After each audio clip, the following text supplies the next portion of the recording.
It says 7:30, even though this one doesn't, so I'm going to start. So here's a balloon. One of the reasons I want to do this also is that when we talk about gases, ideal gases versus real gases are, don't follow the ideal gas laws when they get near the point where they're going to condense. This is a balloon full of oxygen. Now I have a cigarette in it as well. You'll see why in a minute. What I want to do is condense this oxygen down so it becomes liquid oxygen.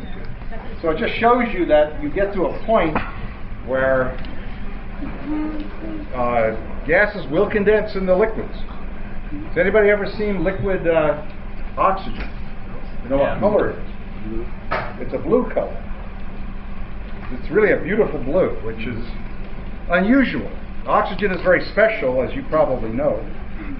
I always get scared when he has goggles and I don't.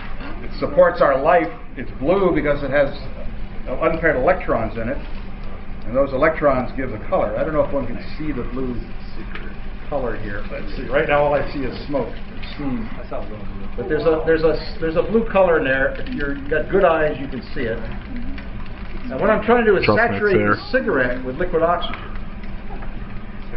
Oxygen when it's liquid is extremely concentrated compared to the 20% we have. And if I really get that saturated, it should really burn fast. So I'm going to break the balloon, get the cigarette out, put it there, and light it.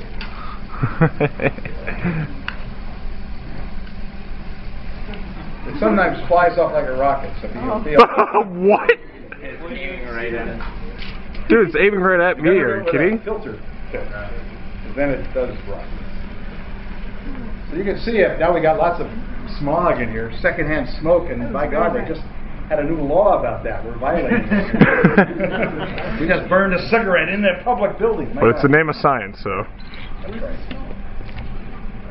There is smoke, but when it burns so fast with so much oxygen, it's a very complete combustion. So a lot of that smoke is due to incomplete combustion when you're actually slowly smoking a cigarette. But you can see how fast it burns up just from that liquid oxygen. We'll talk more about liquid oxygen later in the course, but I just wanted to show you how you can get, even nitrogen can be liquefied. When you get near the liquids, the gas laws don't work anymore. Okay.